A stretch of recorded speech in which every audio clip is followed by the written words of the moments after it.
Cape Fear Business Roundtable is sponsored by two branding partners located under one roof right here in southeastern North Carolina. Pioneer Strategies is a strategic communication firm focused on helping you build success through effective strategic communication. Pioneer Specialties is your promotional products partner, ready to help you through the entire process from product research through product delivery. For more information about our sponsors, visit capefearbusiness.com. Welcome to Cape Fear Business Roundtable. I'm your host, Frank Williams. Our guest today is Barrett Earney with Earney IT. Barrett, thank you for being with us. Thank you, Frank, for having me here today. Well, before we jump into talking business, I like to find out a little more about people personally and let our guests know who they're talking to. And obviously, we're in a fast-growing part of the state, and a lot of people are moving here from everywhere under the sun. So tell us where you're originally from, and if you're not from this area, what brought you to southeastern North Carolina? That's a great question. Um, I'm not going to directly answer it right away because I am not a Wilmington native. I was not born here, but I've found out that it is okay to say that I am a local because I've lived here most of my life. I went through Leadership Wilmington last year, year before, and I was fascinated to learn that I was like one of two or three people that had lived here for more than like 15 years. So I grew up here. I am originally from Milwaukee, Wisconsin. Okay. So you can tell by my thick Midwestern accent. I'm kidding. Um, but yeah, I grew up here in Wilmington. Not born here, but raised here. My dad was a local professor at UNCW, taught Okay. accounting, and started a CPA firm here in Wilmington. And our family's been here ever since then. Met my wife in Raleigh and got three daughters and spend our time here in Wilmington. Moved away for about a year and a half to Columbia, South Carolina. I'd rather not talk about living in South Carolina compared to living here in Wilmington, but we love it here and consider myself definitely a local, if not a native. You mentioned you met your wife in Raleigh. What took you to Raleigh? So we have a bunch of mutual friends, and actually we all like to ski and snowboard, and so we kind of met through mutual friend groups. And her dad was an avid skier too, so we'd go on like family ski trips together and did a bunch of traveling, and then just kind of ended up going to concerts and spending time together. And Raleigh was a great place back in the day to do that. And it's been this will be our 20th year, so Congratulations. And yeah, thank you, appreciate it. I'm one of those rare people who did grow up here, but then I lived in Raleigh for 20 years when I went to Okay. NC State and stuck around for a while and moved back here. So that's why I'm always curious when people mention Raleigh, what took them there. And, who knows, we might know some of the same people. You never know. Yeah. Okay. But, well, obviously, we're going to talk about work in a minute, but let's talk about non-work related things you like to do. What are your favorite things to do in this part of the state, whether places to go, places to eat, or just things to do in southeastern North Carolina apart from work? Man, I am 100% a beach and boat guy. My favorite thing to do is what we did this past weekend, which was it was hot, but man, we take the boat out, spend time. We like to go to Mason's Inlet or Mason Borough. If I spend the entire weekend there, I am a happy person, even if it's 100 degrees. So Which it take was this weekend. It was 100 it degrees. absolutely it was blazing hot. I felt it Monday coming back. I believe it. It's just you can you feel worn out, but it's a good kind of worn out. So If you're going to be worn out, it's good to have some of that be from something fun and not all from work. 100%, right? 100%. So even if you're worn out, it's still refreshing from that perspective. So spending time on the ocean. I've never been a big fisherman, so we don't get to fish like I'd like to. Someday in the future, I might. But take the kids tubing and bodyboarding, surfing, Right. all the fun water activities that we do. We've got a golden retriever. She's 2 now. Love to throw the ball with her and. Um, yeah, man, that's probably one of my favorite things to do. I like to fish. I'm not very good at it, and I don't get to do it as often as I'd like, but I enjoy it.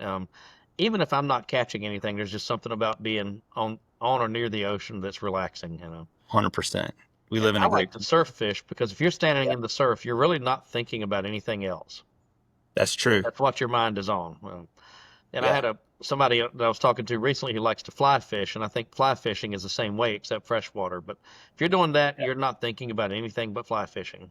That's true. It takes That's your true. mind off of things. Well, let's talk about your career journey. Obviously, you've got your Sure. own firm now. How did you, Yeah. tell us about what steps brought you from where you graduating from college or whatever to owning your own business? Yeah. No, those are great questions, and I'm a little bit non-traditional compared to most of the people that I've grown up with. So I've always had an entrepreneurial spirit. I I knew I wanted to start a business when I was younger. I mean, that there wasn't really much of a question. And I can go back to my childhood and say, I was the kid that always ran a lemonade stand. You know, my brother and I, in fact, he was telling the story recently, we would sell seashells at the beach, right, to tourists. Like guaranteed, we were always, exhibiting that entrepreneurial spirit. So when I was 22, 23, I'm like, and my passion, my background's always been IT. So, I think a lot of younger kids now, it's like, okay, you kind of get to start like with video games and you have this kind of concept of tech, and that's exciting. I had some of that, but mine was, building computers, the old like value added reseller. You assemble everything, put it together. My dad, being a CPA and having the business perspective, it was always, hey, is there a way that I can do this and it can be sort of, can we turn this into a business? Can I do this on the side? And back in 2000, and that's what I did. I went to school, went through certifications, and this was back in the day. You got to remember, like Y2K was a big thing. So I did a lot of travel work, consulting work, and that was kind of the rage for a couple years, leading up to Y2K.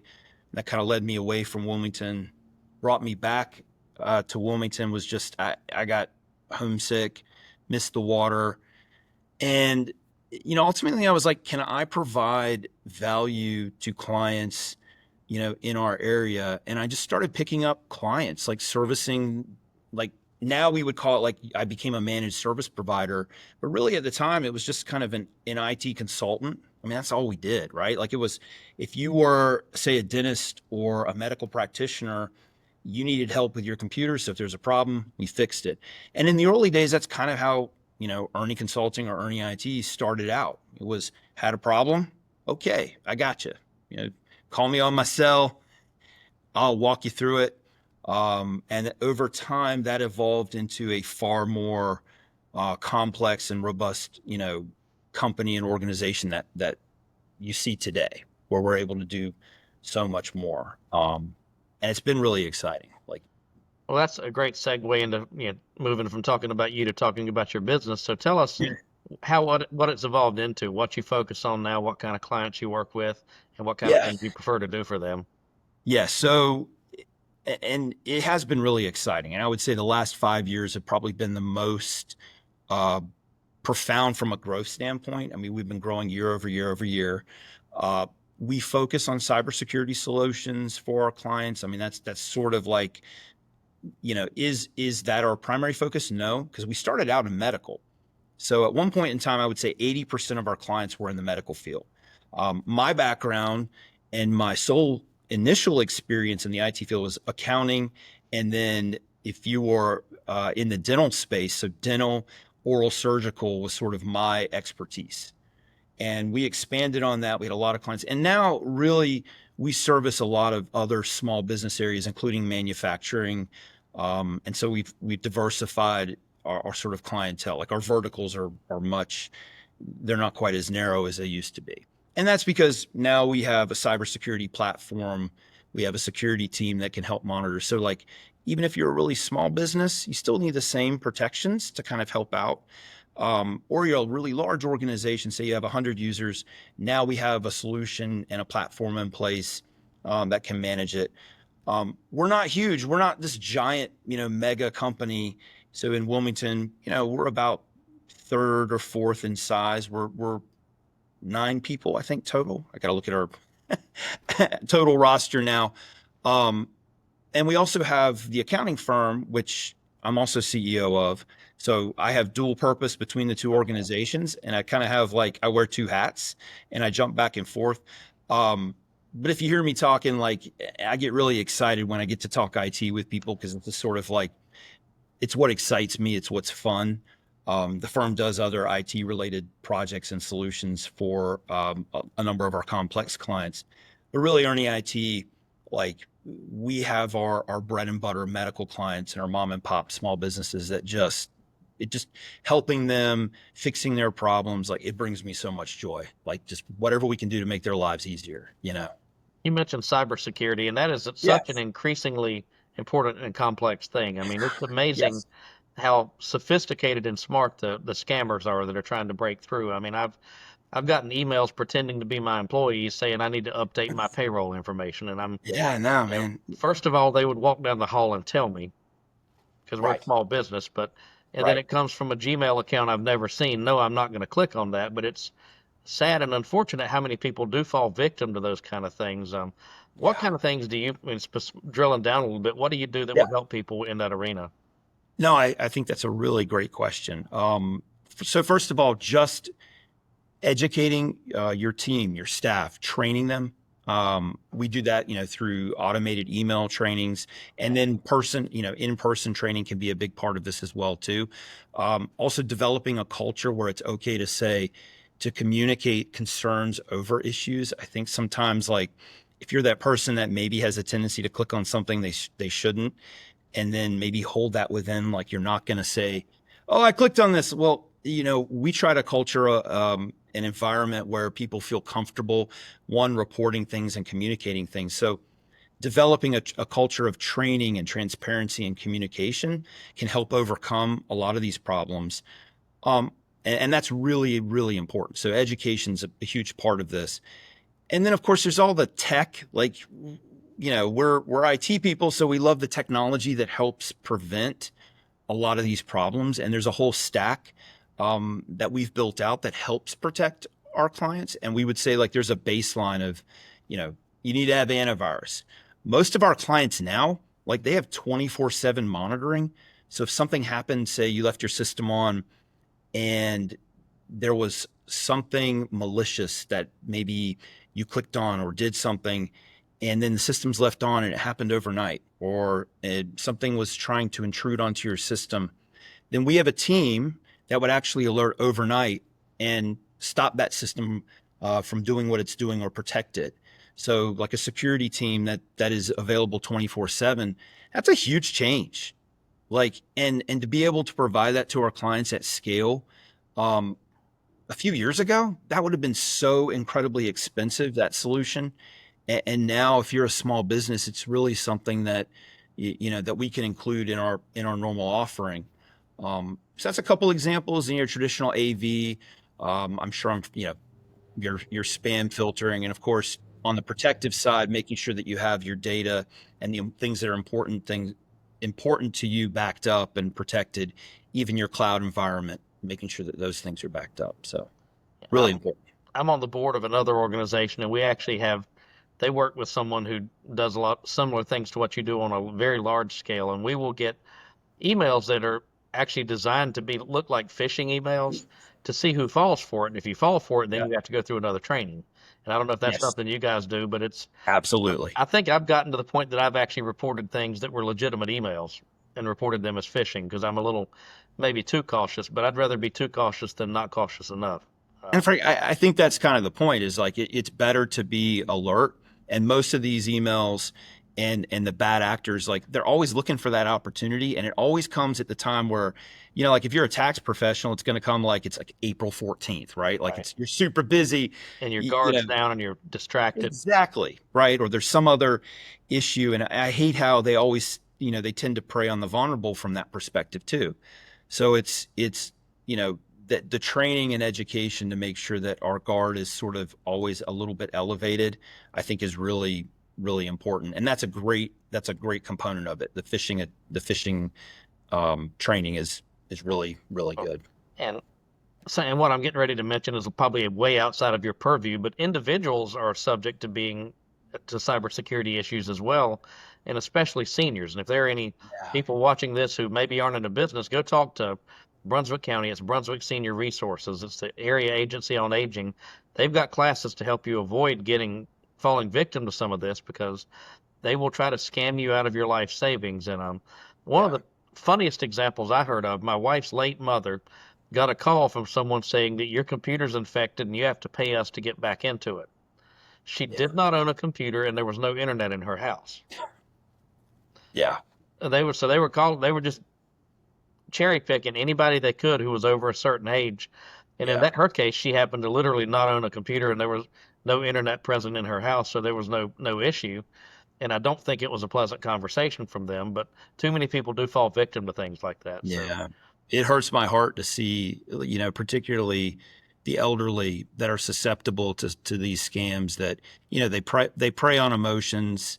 There's a component that we're starting to see come into the market now with AI that you have to be concerned with, where they're using information about one's family or information pulled from social media, to target individuals. So right. I think, and then you hit a certain age component of this, and the thinking or reasoning ability. It's like you have to be, and look, just to be honest, like some of these scams are really good. They Like look real. they are, they are absolute. Like I have been like almost fooled on so many occasions because I'm like, this And just you do this for a living.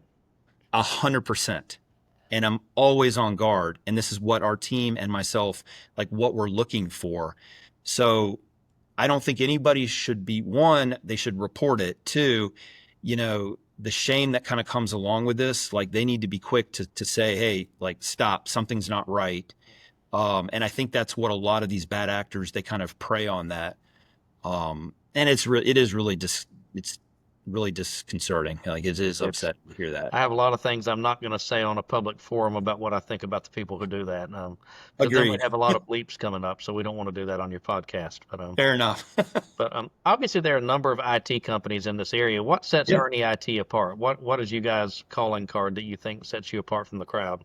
That's a great question. So, I could sit here, I could talk about our core values. One of them is empathy. We genuinely care about our clients. We love working with them.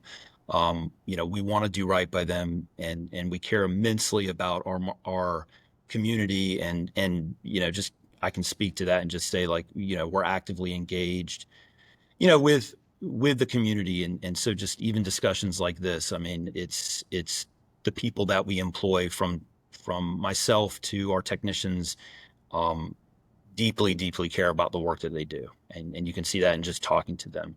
The customer service experience, I might say, is a huge differentiator, between us and everybody else.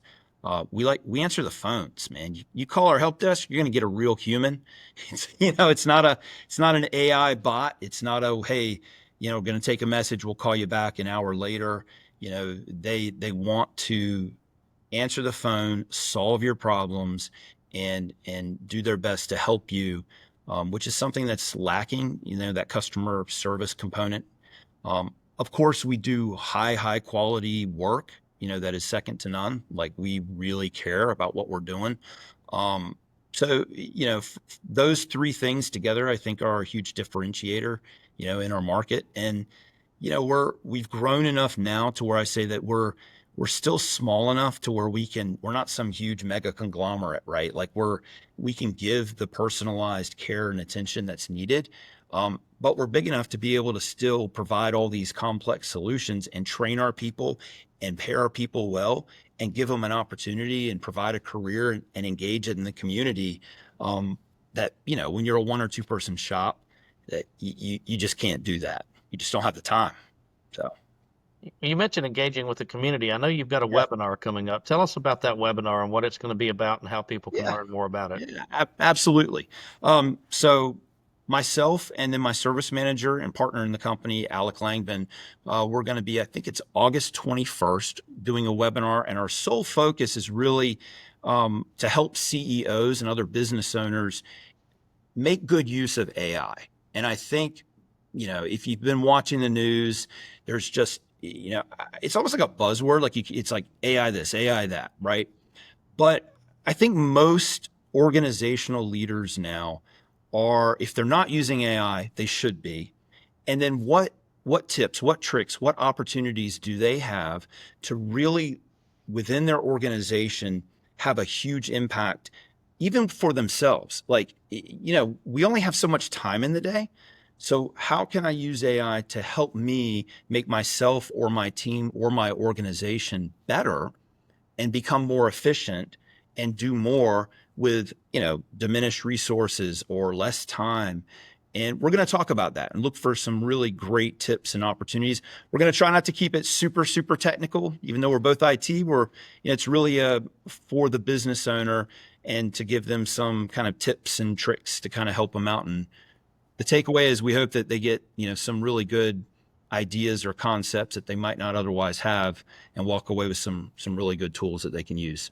AI is certainly the topic of almost every conversation now. We're actually working on an internal AI policy for how we use it in a PR setting, because Yeah. obviously we've got to, if you use the wrong AI prompt and you put clients' information in it, you may have just taken copyrighted information and put it into the public domain. So that we want to make sure we're using it properly, and Yep. also that we double check everything that it gives us. And you've probably heard this story, but there was a law firm, I think up in New York or somewhere, that used AI to do their case research and didn't double check it, and it made up the cases, and they actually lost their law license. Oh, that's bad. So yeah, Yeah. there's Heard some horror stories. it's a Yeah. great idea generator. I actually used it to write an operating agreement for an LLC that it's pretty Beautiful. daggone good.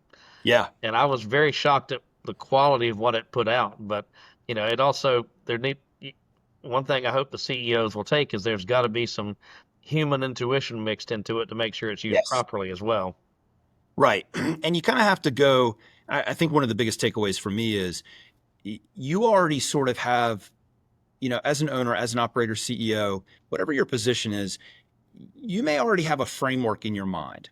And one of the challenges I've always had is how do I structure that and then fill in the pieces? And I look at it like, if you're planning a trip to go somewhere, you're going to have to maybe have a flight from A to B, and you're going to have a flight back home, but you got all this stuff in between that you have to do. And AI is really good at helping you assemble and put together, sort of a cohesive package of whatever it's going to be and a framework. But you really kind of to just, say, oh, do all this is pretty dangerous, right? So it's using it to kind of, like I say, build out that framework and then fill in the gaps with your personal knowledge, and the other things can be a really, I liken it to like a power tool, Yes. right? Like used to have a handsaw. Now we're using a power saw. You got to have some protection when you do that. You're not out there swinging it around. So That's a great analogy. yeah. The things we primarily use it for idea generation and research. Yep. We've also learned, and we've actually used it to write initial drafts of things, Yep. but we've also learned to run those through a plagiarism checker because it got that from somewhere. It's a good point. And Yes. that's so that we could probably have another whole podcast on AI, but We could. That would actually be a lot of fun because it is definitely yeah, and cross-checking the research and analysis of numbers has been really great. That has absolutely been a powerful tool for me to be able to take financial numbers and then key them in and then have quick analysis and then do cross comparison. Or like I think you may have mentioned an operating agreement or legal agreements, having it analyze it from a particular person's perspective and looking for, you know, certain key points compared to, I don't know about you, but I don't exactly like reading 30-page legal agreements or not at all. contracts from other IT companies, and you're looking for, what am I signing? Can you condense this to, to help me understand in, a paragraph or two, any key points I should be aware of, or things I should go to within this document that might be of concern, things like that are very helpful and beneficial, that salespeople sometimes don't mention. So That's very true, and it's yeah. a great tool. Where can people find out about your webinar? Great question. We've got it posted on our LinkedIn. So if you go to Earney IT, right on our LinkedIn page, you'll see a direct link for that. You can sign up there. I think we've got it on all of our socials too. Just go hashtag Earney IT on both Facebook and Instagram. We're out there, but I know for certainty on LinkedIn we've got it. We've Okay, got it great. directly there, and you can sign right up. Well, to start to wrap it up, I like Yeah. for people to share business lessons, and obviously you've been in your industry for a while. Yeah. What have you learned during your career that you wish you had known when you started? Yeah, that is a really great question. Um, a couple big ones right off the bat. 50-50 partnerships don't work. That's a good one. I've laughed with a bunch of other owners on that one. That's a, Someone has um, to be able to make the final decision. absolutely, that's important. Um, the other part of it is, plan for the unexpected. I think COVID taught us that. We've had other events and disasters in our area, and I think trying to talk through some of the unexpected things helps give you a little bit of, I'm not saying you have to be like, fearful or think about risk all the time, but just to, early on, you don't think about all those things. But as time progresses, you can use a little bit of your time to kind of plan for the unexpected. And I think that's really, really important. Well, and similarly, if someone came to you and said, "I'm graduating from UNCW and I'd like to pursue a career in IT," what advice would you give that person that's just starting out? I would say awesome. Come talk to us for sure. That's great. I think it's a great career to be in. I would say, you know, one of the questions I always ask everybody is like, well, what do you like to do? I mean, it's such a broad industry now. 20 years ago, it may have been very, very specific, but now there's so many different avenues that you can go into. From somebody that they may not have a college degree and they're just interested in general IT and they want to be in help desk. We have a training path and career progression for them. To somebody that's highly technical, they may really enjoy complex engineering problems, and they're coming out of school and they're like, man, I love having systems talk to each other. I think there's a huge future in using AI to have, multi-complex platforms speak to each other through APIs and other, means. And I think people who understand the business components of that are going to be really successful. So there's a lot of different ways to make that, um, part of their career. And then I think just probably the biggest thing for me is it's great that you love IT. I would say continue to work on yourself. And every single one of our people, you have to work on the individual. So whether that's your own personal leadership development or personal development, like make that part of your career journey as well. I think that's I, extremely important. I 100% agree with that, and that's something I emphasize here is, whether you have a leadership title or not, you're a leader. If you Yes. interact with people, you are a leader on some level, and your leadership skills are going to determine what your career, and not just your career, but your personal life look like in 10 years. That's so true. And that's something that we emphasize very heavily here. So I'm glad to hear you say that. Yeah. Well, final question, or well, next to last question, It- what are you currently reading that you would want to share with people? Yeah. So I just finished the book. It was written by Don DeJulius, and it talks about the customer service revolution. And I'm halfway through his next book, which is the employee. I'll just kind of share it here. It's the employee experience revolution. And so he's the guy that kind of, like if you think of Chick-fil-A, it's like my pleasure, right? Lexus brand quality, all of these things that are intertwined with really great customer service. And so for us, we implemented that at Earney IT last year. We had a CX award that we won, really big deal for us. And now I'm focusing and I'm reading his book on how do we implement this on the employee side so that everything we do as an organization, really both organizations, we make it a great employee experience from onboarding, to day one to day 90 to year 5. Like, and what does that look like? From leadership to career planning to every aspect of like this journey for our employees and our team. And my little pet peeve is like not calling our people like staff, but using terms like team and working cohesively together. This book's been a really good one. So May have to order those. yeah, man. Well, is there anything else you'd like to share before we close out? No, I just really appreciate this opportunity to talk to you, Frank, and share a little bit about my experience and Earney IT. Hope everybody, if you get a chance, definitely go to LinkedIn and check out our AI webinar. I think it's going to be a good one. But honestly, man, just like you, love our local community, love spending time here in Wilmington, and excited, for the direction it's going and what opportunities we have in the future. So Thank you Thank you, much. Barrett. We've got Barrett Earney from Earney IT. We appreciate you being with us. And for those of you who are watching this on YouTube or listening, we thank you for tuning in. If you'd like to follow the podcast, you can do that at capefearbusiness.com, and it's got links to our profiles on every podcast app that we know about, as well as YouTube. And you can also sign up to receive emails whenever there's a new episode. Thank you again, and we hope to see you next week.